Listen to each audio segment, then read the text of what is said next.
लालघाटी। दोस्तों नमस्कार, मैं सौरभ गोस्वामी। भोपाल में चुनाव चल रहे हैं या फिर कहें कि मध्य प्रदेश में चुनाव चल रहे हैं। बरसात का मौसम है, यही बरसात पूरे चुनाव को बिगाड़ सकती है। भारतीय जनता पार्टी के समीकरण को बिगाड़ सकती है। आप सबसे पहले नज़र डालिए, जो है ये है हमारे साथ विश्व प्रताप सिंह जी हैं, और जो हमारा जो भोपाल का बड़ा तालाब है उसके दूसरी साइड हम लोग इस समय घूम रहे हैं, और इस रास्ते से हम लोग लालघाटी की तरफ बढ़ रहे हैं। भोपाल की खूबसूरती आप देख लीजिए, झीलों की नगरी कहा जाता है।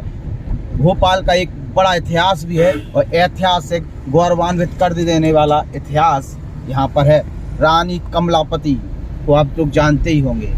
इसके साथ साथ राजा भोज को भी आप जानते होंगे। राजा भोज के बारे में भी आप लोगों ने बहुत कुछ सुना होगा। एक पूरा डिटेल में ब्लॉग जो है वो रानी जो है कमलापति उनके लिए भी आएगा, और राजा भोज के बारे में भी आएगा, भोपाल के इतिहास के बारे में भी आएगा।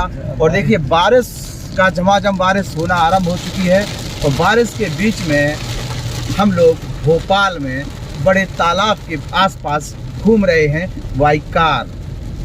भोपाल की अगर हम बात करते हैं तो भोपाल चूँकि मध्य प्रदेश की राजधानी है, और राजधानी के साथ साथ राजनीतिक हब भी है।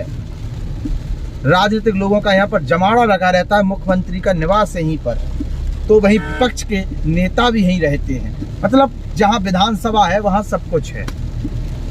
पूरे मध्य प्रदेश के कर्ता धर्ता जो हैं वो भोपाल में रहते हैं, चाहे इंडस्ट्रियल की बात करी जाए, चाहे राजनीतिक लोगों की बात की जाए। यहाँ से इंदौर भी, चूँकि मध्य प्रदेश का कैपिटल शहर कहा जाता है इंदौर के लिए, भोपाल, इंदौर, और इसके बाद अगर बात करें तो ग्वालियर और भी है, जबलपुर है, आपका सागर है। लेकिन भोपाल मुख्य क्योंकि राजधानी है तो उसकी चर्चा ज़्यादा होती है। आज मौसम बड़ा सुहाना है, बारिश हुई है सुबह से ही, और दृश्य आपके सामने चौतरफा हरियाली के साथ साथ जो सड़कों पे इस समय हल्की हल्की बूंदें बिखर रही हैं वो बहुत सुकून देने वाली हैं। और बाहर का मौसम बड़ा सुखदायी है। देखिए बारिश की बूंदें, और कई जगह शहर के अंदर जल भराव भी हुआ है, ये भी हमें देखने को मिला है। चुनाव की अगर हम बात करते हैं तो भारतीय जनता पार्टी और फिर मुख्यमंत्री हों चाहे प्रदेश अध्यक्ष हों, दोनों की साख दांव पर लगी हुई है। अगर इन चुनाव में परफॉर्मेंस सही नहीं होता है तो हो सकता है कि मध्य प्रदेश के प्रदेश अध्यक्ष को हटा दिया जाए, और नए प्रदेश अध्यक्ष विधानसभा चुनाव और जो लोकसभा चुनाव आ रहे हैं उसमें लीड करें। इसके साथ साथ मुख्यमंत्री शिवराज सिंह चौहान की भी बड़ी अग्नि परीक्षा है। अगर चुनावी परिणाम सही नहीं हुए, सकारात्मक नहीं हुए, तो इसका परिणाम अगले चुनावों में देखने को मिलेगा। इसलिए इस चुनाव को सेमीफाइनल चुनाव कहा जा रहा है। तो वहीं कांग्रेस की अगर हम बात करते हैं, पूर्व दो मुख्यमंत्री, चाहे कमलनाथ की बात कर लें चाहे दिग्विजय सिंह की बात कर लें, दोनों ने पूरे चुनावी प्रक्रिया पर ही सवाल खड़े किए हैं, और कह रहे हैं कि सत्ता का दुरुपयोग भारतीय जनता पार्टी कर रही है। कई जगह जिला पंचायत के चुनाव में ये देखने को, वोटिंग के समय देखने को मिला, उसके पहले पर्चे खींच लिए गए। कई जगह निर्विरोध चुनाव जीतने की प्रक्रिया को किस तरीके से अपनाया जाए वो भी फोकस किया गया।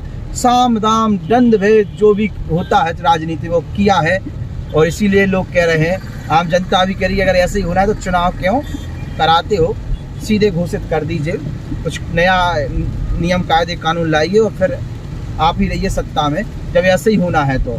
लेकिन क्योंकि सब राजनीतिक पार्टियां इसी प्रकार का करती हैं, जिसकी सत्ता वो उसका उपयोग करती है, हर बार यही देखने को मिला है। अब चूँकि सोशल मीडिया का ज़माना है तो ज़्यादा उसकी चर्चा होती है, वीडियोस ज़्यादा आते हैं, और हो भी सकता है कुछ नया भारतीय जनता पार्टी कर भी रही होगी। खैर, कमलनाथ का शायद आखिरी चुनाव है। कांग्रेस कमलनाथ के नेतृत्व में ही जो अगला चुनाव आ रहा है विधानसभा का चुनाव मध्य प्रदेश में, कांग्रेस कमलनाथ के नेतृत्व में ही लड़ेगी। ये क्लियर है, साफ है, साफ मैसेज भी कांग्रेस देती हुई नज़र आती है। कई बार ये चीज़ देखने को भी मिली है। अब दिग्विजय सिंह भी पूरा सपोर्ट में हैं, और वास्तविकता में एक विपक्ष के नेता की भूमिका में दिग्विजय सिंह मध्य प्रदेश में अंदर खास तौर पर हैं। ज्योतिराज सिंधिया की क्या भूमिका है मध्य प्रदेश में वो छुपी हुई नहीं है। कांग्रेस की सरकार ज्योतिराज सिंधिया ने ही गिराई थी। इस चुनाव के प्रेजेंट मध्य प्रदेश में जो चुनाव चल रहे हैं, ये चुनाव भारतीय जनता पार्टी का भविष्य तय करेंगे मध्य प्रदेश में जो शीर्ष नेतृत्व है उसका। परिणाम कुछ भी हो, चुनावी प्रक्रिया आरंभ है। आज वोटिंग भी है दूसरे चरण की, इसके बाद तीसरा भी है, और तरीके से मतलब चुनाव किया जा रहा है। जैसे चाहे प्रधानी की बात हो, चाहे आपकी जिला पंचायत की बात हो, चाहे नगर निकाय की बात हो, तैयारियां पूरी हैं। दोनों ही पार्टियों के शीर्ष नेतृत्व के नेता चुनावी प्रचार में है। मुख्यमंत्री शिवराज सिंह चौहान की तो सीधी इज्जत दांव पर लगी हुई है, कुर्सी दांव पर लगी हुई है, इसलिए वो तो मैदान में है ही, साथ साथ प्रदेश अध्यक्ष की भी कुर्सी खतरे में है, ऐसा महसूस हो रहा है। भोपाल की राजनीति की बात कर लें, चाहे मध्य प्रदेश की राजनीति की बात कर लें, तो भोपाल से मध्य प्रदेश की अगर हम बात करते हैं, भोपाल में जो हो रहा है या भोपाल से जो हो रहा है वो पूरे मध्य प्रदेश को असर करता है, राजनीति को असर करता है। और उसी का परिणाम है कि जो प्रशासन पर आरोप लग रहे हैं, कांग्रेस आरोप लगा रही, कई जगह चीजें यहाँ भी नहीं, कई जगह पत्रकार भी अनशन कर रहे हैं, तो साख तो कहीं ना कहीं भारतीय जनता पार्टी की गिर रही है। और ये बारिश जो है, जहाँ जहाँ जल भराव हो रहा है, वहाँ वोटिंग में भी प्रभाव कहीं ना कहीं डालने की कोशिश की जा रही है, और उसका लाभ कांग्रेस को मिल रहा है। कांग्रेस ने कुछ पोस्टर जारी करके यह संदेश देने की बात की है, इस प्रकार की बातें उठाई, और कांग्रेस समझ भी रही है जहाँ जहाँ बीजेपी की कमियाँ हैं, क्योंकि एक बार बीजेपी को यहाँ की जनता नकारने के लिए तैयार हो चुकी थी और उसको नकारा भी, तोड़ फोड़ के सरकार बनाई बीजेपी ने। तो ऐसे में जनता का जो मूड है वो बना हुआ है कि बीजेपी हटाओ, कांग्रेस लाओ। लेकिन क्योंकि राजनीति में पल पल समीकरण बदलते हैं और नहीं बदलते हैं, तो नेता बदलते हैं। ज्योतिराज सिंधिया जैसे नेता और उनके साथ उनके दरबारी विधायक जैसे बदले हैं, ऐसे ही बहुत कुछ भारतीय जनता पार्टी कभी भी कर सकती है। ये छुपा हुआ नहीं, तमाम प्रदेशों के उदाहरण हैं। एक टीकमगढ़ जिले की अगर हम बात करते हैं, खरगापुर से विधायक हैं पूर्व मुख्यमंत्री उमा भारती जी के भतीजे राहुल लोधी।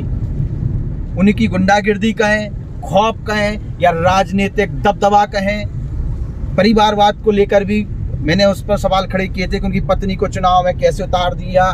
चूंकि वो खुद विधायक है, इसके बाद भी जिला पंचायत की उन्हें टिकट दी जाती है बांट की, उसके बाद हो सकता है जिला पंचायत अध्यक्ष भी बने। ऐसे टीकमगढ़ में जो विधायक है राकेश गिरी, उनके परिवार में भी राजनीतिक दबदबा बना हुआ है। एक ही घर के प्रत्याशी, एक ही परिवार के प्रत्याशी लगातार चुनावी मैदान में आ रहे हैं, इस पर भी सवाल खड़े किए हैं, लेकिन इन पर भी कुछ हुआ नहीं है। जो कहें कि जो राहुल लोधी है उन पर आरोप लगे हैं, पत्रकारों ने प्रदर्शन किए टीकमगढ़ के, जिला प्रशासन पर आरोप लगाए हैं, धांधली के भी आरोप लगाए हैं। मुख्यमंत्री संज्ञान लें और जो डूबती हुई नैया है उसको बचाना है तो साफ छवि रखनी पड़ेगी। मध्य प्रदेश में हम लोग घूम रहे हैं, भोपाल में हम लोग हैं, और मध्य प्रदेश का ये सफर लगातार जारी रहेगा। तमाम जिलों का हमारा भ्रमण होगा और लगातार पिछले आने वाले 2 साल तक हम और आप मध्य प्रदेश से जुड़े हुए मुद्दों पर, यहाँ की राजनीति पर, यहाँ के नेताओं की राजनीति पर और यहाँ की गुंडागिर्दी पर चर्चा करते रहेंगे। नमस्कार, मेरे साथ बने रहिए। मेरे चैनल द बुंदेलखंड पोस्ट को सब्सक्राइब करें और अपने विचार भी मुझे देते रहें, मुझे क्या नया करना चाहिए। नमस्कार। हमारे YouTube channel the Bundelkhand post को सब्सक्राइब करें।